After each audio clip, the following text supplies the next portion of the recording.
I thought my life had already ended until the day I saw a boy cornered by bullies outside my window. The city didn't stop for old women. Chicago moved with the same impatient rhythm every day, indifferent to people like me. Quiet, invisible, forgotten. From my fourth-floor apartment, I watched it pass me by. Buses hissed, sirens wailed, and lives unfolded beneath me, none of them mine anymore. I was 76, widowed and alone. Henry had been gone nearly 10 years, and the silence he left behind had settled into the walls. No children, no family, just memories, arthritis, and the bitter comfort of routine. That morning had been like any other. I was drinking my tea by the window, watching the street below, when I noticed them, 3 boys cornering a smaller one near the alleyway. The big ones were laughing. The small one wasn't. His skin was dark like mine, his hair tight curls matted with sweat and fear. He held something close to his chest. I couldn't see what it was, but I saw his eyes. Big, brown, terrified. I don't remember standing up. I just remember my keys in my hand, the stairs beneath my feet, and my voice, rough from disuse, yelling before I even reached them. They scattered when they saw me. I didn't chase them, just stood there, breathless, the boy staring up at me like I was something he couldn't quite trust. He looked about 10. Thin, too thin, clothes too small, no coat. He clutched a torn photograph to his chest as if it might protect him. He didn't speak. Not then. He just kept his distance, watching me with those eyes that had already seen too much. I should have called someone. I should have walked away. But I didn't. Instead, I asked the only question that made sense. "Are you hungry?" I never thought I'd run again. Not at my age, not with these knees. But that morning, something pulled me from my chair before my body had time to argue. By the time I reached the street, the boys were gone. All that remained was the child they'd circled like wolves. He didn't move when I approached, just stood there, breathing hard, shoulders trembling beneath a threadbare hoodie 2 sizes too small. His jeans were torn at the knees. His shoes, if you could call them that, were more whole than fabric. We stared at each other for a long moment. Me, an old black woman with silver coils tucked into a head wrap, wrapped in a wool coat from another decade. Him, a scared black boy with haunted eyes and no place to go. I softened my voice. "You all right, baby?" He didn't answer. His hands, small and raw from the cold, clutched a crumpled photo to his chest. I glanced at it. It was old and faded, edges torn, but I could just make out a woman's face, smiling. His mother, maybe. I didn't ask. Not yet. "You got somewhere to be?" Nothing. I knew silence like that. It wasn't rudeness. It was protection. I looked up at my building. 4 flights. No elevator. I hadn't invited anyone into that space in years, not since Henry passed. But this boy, he looked like he'd been outside all night. "Come on," I said, more gently this time. "Let's get you warm." He hesitated, eyes darting down the street like he expected someone to grab him. Then slowly, like a deer unsure of a trap, he followed me. The climb nearly killed me. I had to stop twice just to catch my breath. He stayed a few steps behind, silent the whole way. When we reached the top, I unlocked the door and motioned him in. It struck me as he stepped into the apartment how small he made himself, like he didn't want to take up space. He stood near the doorway, arms crossed tight, as if afraid touching anything might get him in trouble. "Sit wherever you like," I said, heading to the kitchen. "You want soup?" Still no words. But when the scent of lentils and collards hit the air, I heard a faint rumble from his stomach. I didn't comment. Just set a bowl on the table and placed a spoon beside it. He sat. He didn't pray. He didn't look up. He just ate, quiet, fast, like someone who didn't know when the next meal would come. When the bowl was nearly empty, I sat across from him. Not too close. Close enough. "I'm Evelyn," I said. "Evelyn Carter." He didn't look at me, just nodded once. "You got a name, baby?" A long pause, then barely louder than a breath. "Michael." He didn't speak again that night. After the soup, Michael sat in silence, his fingers still curled tight around that worn photo. I offered him the couch, a blanket, and some old slippers that used to be Henry's. He shook his head at the slippers, but he took the blanket and curled into the farthest corner of the sofa, like he wanted to disappear into it. I didn't press him, not then. I'd seen enough of the world to know some wounds don't stop bleeding just because someone offers a bandage. From the kitchen, I watched him. The lines of worry etched into his face were too deep for a child. 10 years old, maybe younger, but his eyes carried years he hadn't lived yet. His skin was the warm brown of chestnuts, but his cheeks were hollow and his nails chewed to the quick.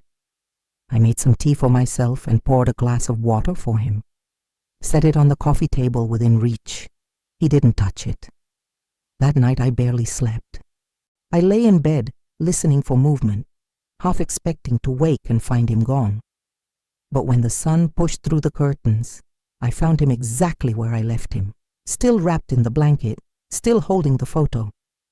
He didn't look at me when I came in. "You sleep okay?" I asked. A shrug. "You hungry again?"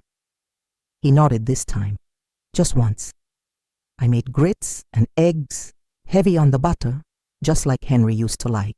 When I placed the plate in front of Michael, he hesitated. Not like the night before, but like he wasn't sure if it was really for him. "You don't have to eat fast," I said gently. "Ain't nobody taking it away." Still, he ate quickly, not desperately like the soup, but quick enough to remind me that this boy hadn't known stability in a long, long time. When he finished, I sat beside him, not too close. My knees cracked, my bones protested, but I ignored them. I nodded toward the photo still gripped in his hand. "Is that your mama?" His eyes flicked to mine. For the first time, he held my gaze. A pause, then a whisper. "She died." I swallowed the ache that rose in my chest. "I'm sorry, baby." He nodded, lips pressed tight. His voice was fragile, like it hadn't been used in days. "I don't want to go back there." "Back where?" He looked down. His hands gripped the photo tighter, knuckles pale against his brown skin. "The house," he said. "The one they put me in, with the man who drinks." That was all he said. That was all I needed. I sat still for a long while, staring at the morning light catching on the dust in the air.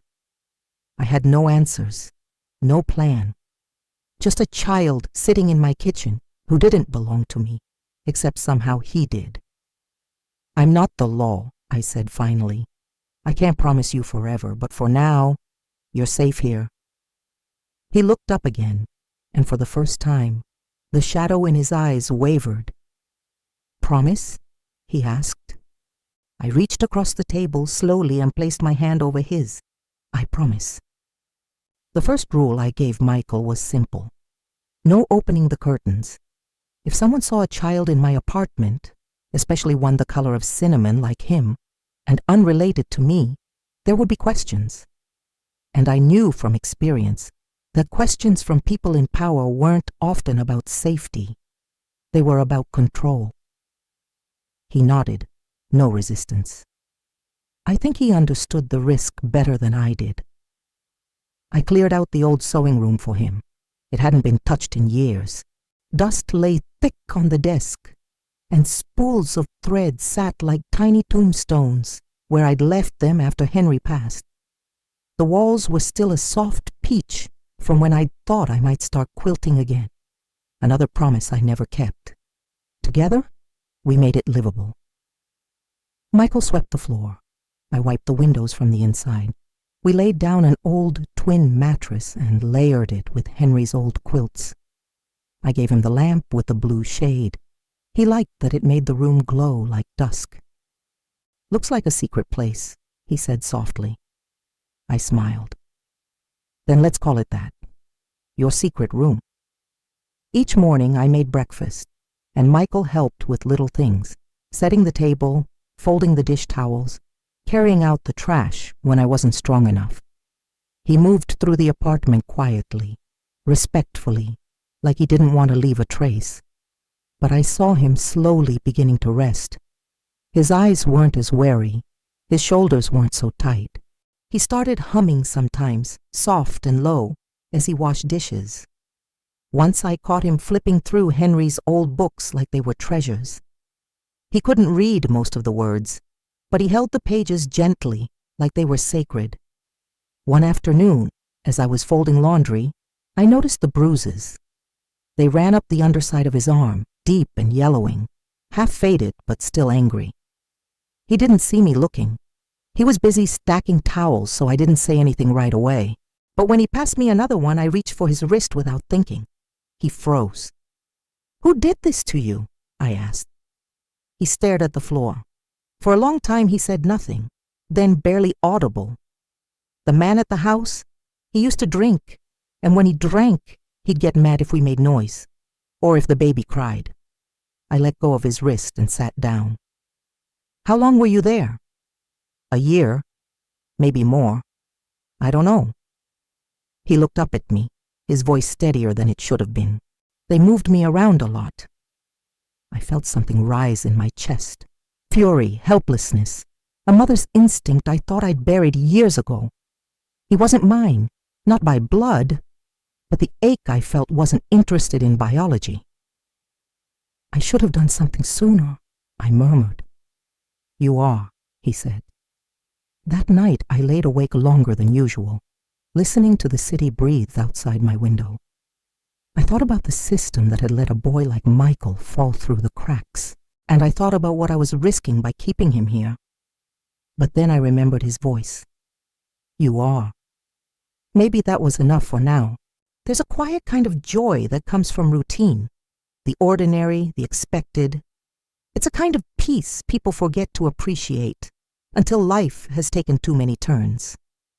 For weeks, Michael and I lived in that rhythm. Morning tea, breakfast, dishes, quiet afternoons, books, soup, sleep. He didn't speak much, but he listened, closely. He watched everything I did, like he was trying to learn the rules of a world that had never played fair with him. One morning, after we finished folding the sheets, I noticed him eyeing the bookshelf in the living room. Not the magazines or the cookbooks, but the old hardcovers, Henry's collection, Baldwin, Angelo, Hughes, Morrison, books that smelled of time and tobacco, their spines softened from love. "You like to read?" I asked. He shrugged, then nodded. "I can read a little," he said. "Not the big words." I smiled. "Then let's start small." That night, I pulled out The People Could Fly, an old book of black folk tales Henry used to read aloud when we had nieces visiting. The pages were worn, the illustrations faded, but the magic was still there. Michael sat beside me on the couch, not too close, but closer than before. We read one story together, then another. He followed the words with his finger, stumbling sometimes, but determined. I didn't correct him unless he asked. The stories weren't just practice. They were a bridge. After the third story, he turned to me. "Do you think I could be a doctor one day?" It caught me off guard. Not because it was a silly question, it wasn't, but because of how carefully he asked it, like it was too big a hope for someone like him.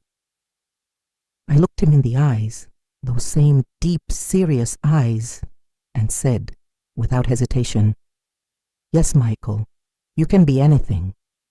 He didn't say anything right away. He looked down at his hands, nodding slowly. And then, just barely, but real, he smiled. The first one. It wasn't wide. It didn't show teeth. But it softened his whole face. For a moment he looked like a boy who had known laughter once, like he hadn't been broken by the world just yet. After he went to bed, I stayed in the living room, holding the book on my lap and staring at the empty space beside me. Henry would have liked him. That quiet way he carried himself, the curiosity, the deep heart he tried to keep hidden. For a long time, I'd believed my life had already been written, that all the chapters worth reading were behind me. But now there was a boy in my house, with a mind like kindling, and maybe, just maybe, I still had a little fire left to give. Suspicion doesn't always arrive with a bang. Sometimes it starts with a look, a pause too long in the hallway, a question that sounds like politeness but lands like warning. It began with Mr. Whitaker. He lived down the hall in 4B, 2 doors from mine, and had appointed himself the unofficial super of the building, though no one had asked him to. Balding, heavy-set, always in suspenders, he was the kind of neighbor who knew everyone's business, especially those who didn't want it known. That morning, I was checking the mail when he appeared, keys jangling from his hip like he was auditioning for a part in a Western. "Morning, Miss Evelyn," he said too casually.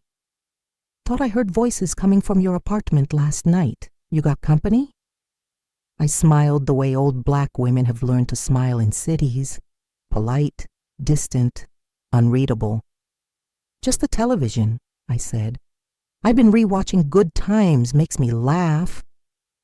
He chuckled, but his eyes didn't. "Sounded like a boy's voice," he said. "Didn't know you had any family." I kept my smile. "Don't." Inside, I found Michael tucked away in the back room, reading again. When I told him about the hallway conversation, his face went still. "I didn't say anything loud," he whispered. "I know, baby. It's not your fault." He looked out the window, careful to stay behind the curtain. "What if they come?" "They won't, not yet." But even as I said it, something cold settled in my chest. That evening we practiced reading again. I made gumbo, and we ate together in the quiet. But the peace felt thinner than before, like something underneath us was shifting. A few days later, I overheard Mrs. Langston from 2C on the stairs. "She's been acting different," she told someone I couldn't see. "Talking to herself. Heard movement late at night. Thought I saw a shadow in her window." I waited until she passed before climbing the stairs. Inside my apartment, I double-checked the curtains, then turned off the living room light and stood in the dark, just listening. Michael was asleep in the secret room, breathing softly, unaware of the storm outside the walls. And that's when the doorbell rang. 1, clean chime, no knocking, no voice. Just that sound, hanging in the silence like a judgment. I didn't move at first. Then I walked to the peephole. Standing there, clipboard in hand, lips pursed in professional concern, was a white woman in a dark blazer, a badge around her neck. Government issue. My heart slowed. My breath didn't. A social worker. I didn't open the door right away.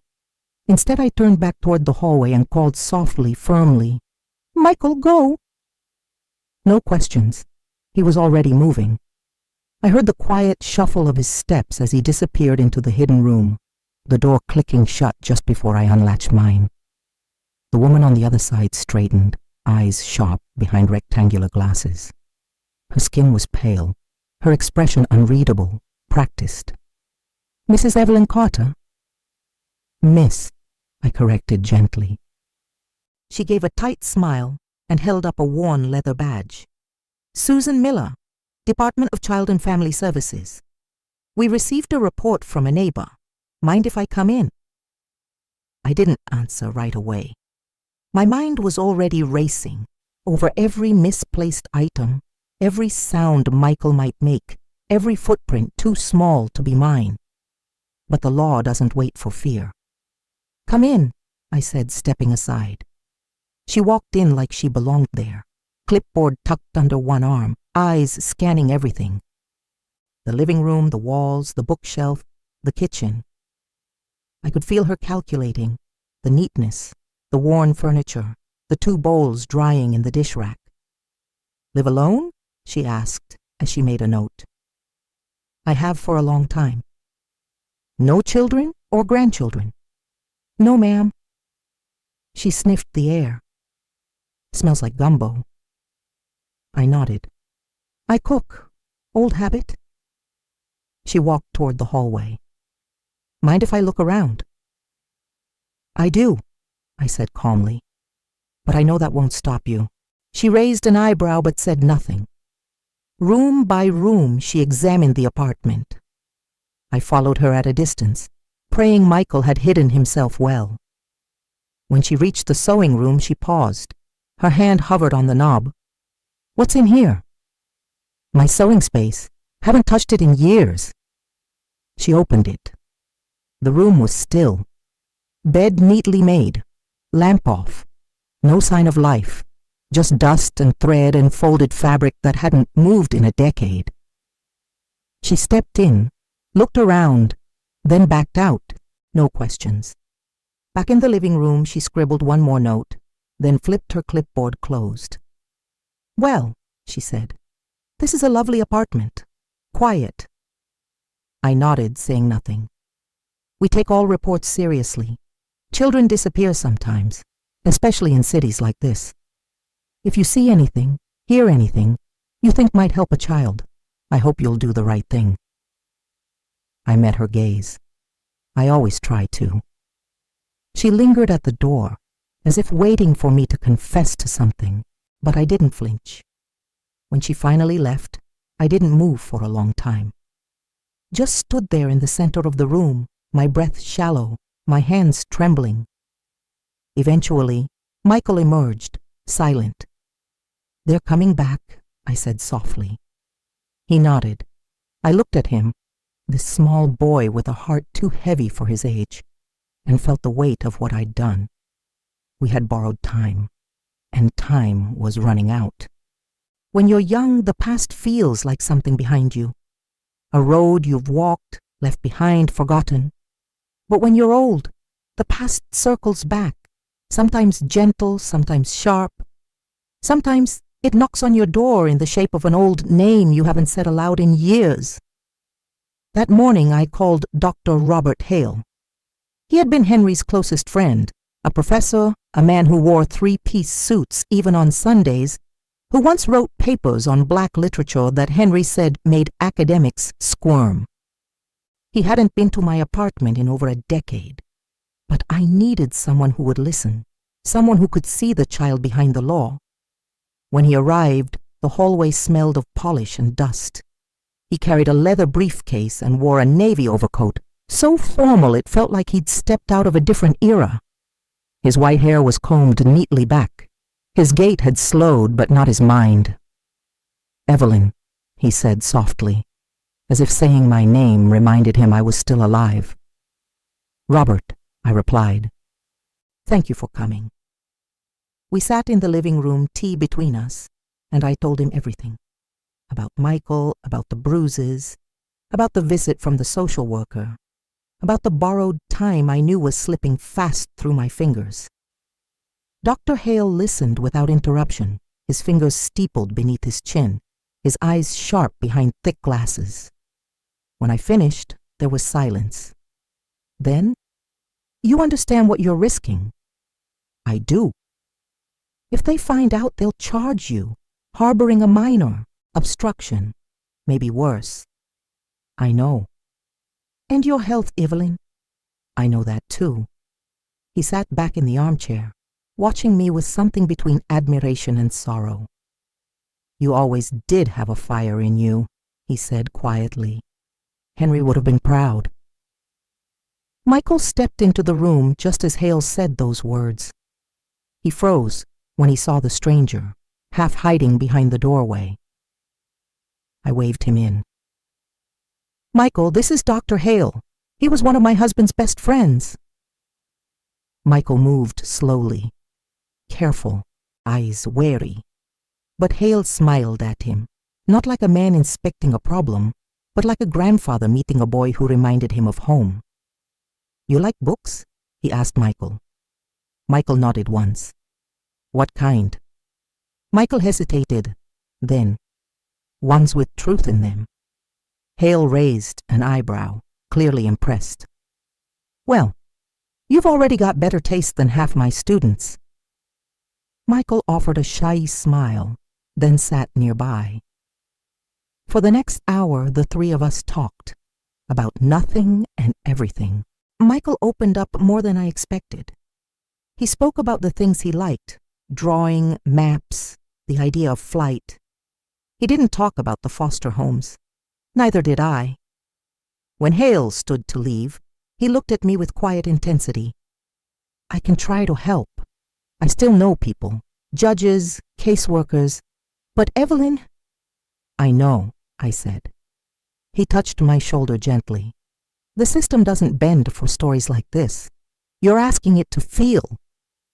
I'm not asking it, I said. I'm daring it. He smiled, the lines of age deep around his eyes. I'll do what I can. That night, after Michael had gone to bed, I sat alone by the window. The city buzzed below, uncaring. But up here, in this little apartment, something impossible was happening. A boy who had never been given a chance was beginning to bloom. And I who had thought my work in the world was done, was beginning to fight again. It happened on a Thursday. The sky was gray, low with clouds, the kind that hung over the city like a warning.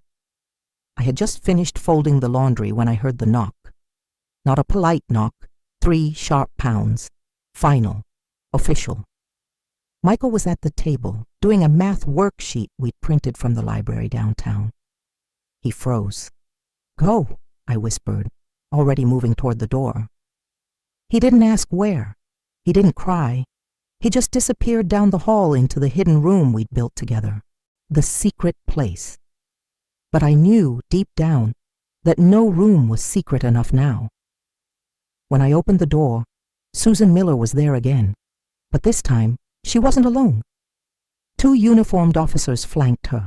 No smiles, no clipboard, no pleasantries. Miss Carter, she said, we need to come in. I didn't fight. What good would it have done? They entered like they had done it 100 times before. I didn't bother pretending. I stood in the center of the room and waited. One of the officers walked straight to the back. I couldn't see which door he opened. I only heard the voice. We found him. Michael emerged slowly, led by the hand like a criminal. He didn't cry. He didn't scream. But his eyes shattered something inside me. Don't, I said, stepping forward. Please, just listen. He was in danger. Susan raised her hand. Miss Carter, I understand you meant well, but this is not how we protect children. You had no legal right to keep him here. I was the only one protecting him. Michael looked at me, eyes wide, terrified, trying to stay strong. One of the officers gripped his shoulder too tightly. I stepped between them. My voice broke. Please don't hurt him. We're not, Susan said. We're just doing our job. That's what the last one said, Michael whispered. That silence after? It was louder than shouting. They turned to leave. Michael looked back over his shoulder. His mouth opened, then closed again. And then he shouted, not to them, but to me. I'll come back for you, Evelyn, I promise. I couldn't answer. My knees buckled and the floor rose to meet me. The last thing I remember clearly was the sound of the door closing. Not slammed, just closed. They didn't arrest me, not that day. I think Susan saw something in my face, something she hadn't expected. She left a card on the table, said someone would follow up, told me to rest. But how do you rest when someone's ripped your heart from your chest and walked out the door with it? That night the apartment was too quiet. Every corner reminded me of him. The folded blanket, the cup still on the counter, the book he never finished. I sat in the dark with the photo he'd left behind, his mother's face faded with time, and cried for the first time in years. Not because I was old, not because I was alone, but because the world had once again told a black boy that he didn't get to choose love, not even when it was right in front of him. The apartment felt larger after they took him, not in space, but in emptiness. His absence stretched into the walls, into the dust motes that floated untouched through the still air. The couch where he used to sit, the quiet kitchen, the stack of books he never finished. I left everything as it was, afraid that changing anything would mean accepting he was truly gone. But he was gone. And time, that cruel, indifferent thing, kept moving without him. At first I waited by the window. Every afternoon around 4, I sat with a cup of tea, black, no sugar, and watched the sidewalk below.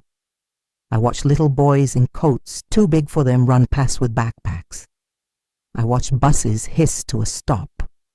I watched mothers pull their children close at crosswalks, but never him.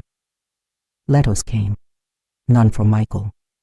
The department sent papers, warnings, re-evaluation, review, mental wellness check. Once, a young social worker, not Susan, knocked at my door and asked if I'd be open to placement support or therapy engagement. I told her I had my own kind of therapy. I didn't explain that it came in the form of rereading Baldwin by lamplight and speaking to Henry's picture before bed. That some nights I swore I heard Michael turning a page in the other room. Grief does that. Loneliness too. The first fall without him was sharp. The second was heavier. By the third winter I was forgetting words.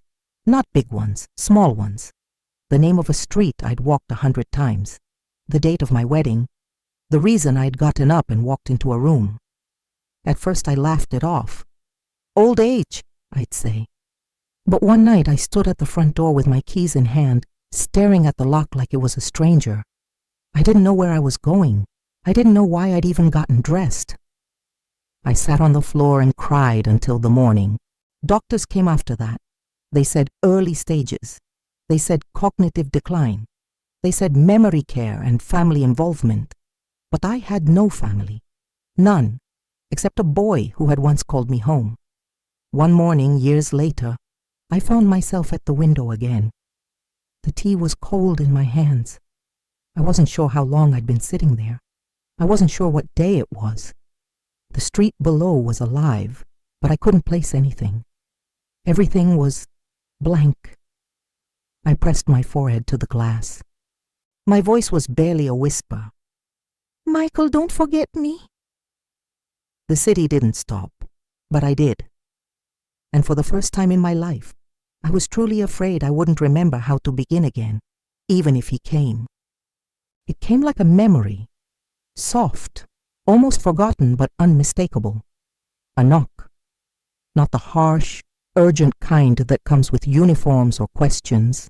Not the hollow knock of delivery men or distant neighbors. This one was patient, familiar, like someone waiting for me to remember who they were. I shuffled to the door slowly. My bones ached, and my vision blurred at the edges some days. I couldn't always recall what I'd eaten for breakfast, but I remembered that knock. My hand trembled on the doorknob. When I opened it, he was there, tall, broad-shouldered, skin a deep brown, the kind that glowed warm in the light. His hair was still curly, cut close now, but his eyes were the same, big, brown, full of something I had nearly forgotten, hope. He knelt down, gently, carefully, like he didn't want to frighten me. Evelyn, he said. His voice was deeper now, steadier. I kept my promise. I came back. I stared at him. For a moment my mind flickered like a faulty light. I saw him at 10, thin, bruised, hiding behind my couch. Then I saw him now, grown, steady, wrapped in a long gray coat with a stethoscope poking from his bag. I'm Dr. Michael Reyes, he said, but I'm also your boy, the one you saved. A pause, then softer. You saved me, Evelyn. Something in me broke open. I covered my mouth and wept. Not the fragile, quiet tears of old age, but the deep sobs of someone finally seen, finally remembered. He stood and wrapped his arms around me. He smelled like clean linen and cold air. His hands were warm, steady, safe. "I found you," he whispered. I didn't forget. He stayed with me that night, made tea, cooked for us, told me stories about med school, about the foster families that came after, about the good ones and the bad ones, about the scholarship he earned, the first surgery he observed, the day he bought his own apartment. "It's quiet," he said, "but not too quiet. You'll like it." I blinked. "What?" "I'm taking you with me," he said, smiling. "You're coming home, Evelyn." I looked at him for a long time. I had dreamed this moment so many times, convinced it would never come. But here he was, real and steady, standing in my kitchen with the same soul I'd seen in that boy's eyes years ago. "You came back," I whispered. "I never really left." That night, I sat in the passenger seat of his car, wrapped in my old coat and one of Henry's scarves. The city passed by in quiet lights. Michael drove with one hand on the wheel, the other resting near mine. We didn't talk much. We didn't need to. Some love doesn't need filling in. Some family chooses you and never lets go. Closing scene, emotional ending. Michael's apartment was warm, filled with books, soft jazz, and the faint scent of cinnamon. A photo of his mother sat on the mantel, next to one of me and him, one I hadn't remembered being taken. He made me a bed near the window. In the morning, we'd drink tea together. He promised to help me remember the things I forgot. But in that moment, I remembered everything, everything that mattered. Final line. That day I learned, sometimes the child you save is the one who saves you in the end.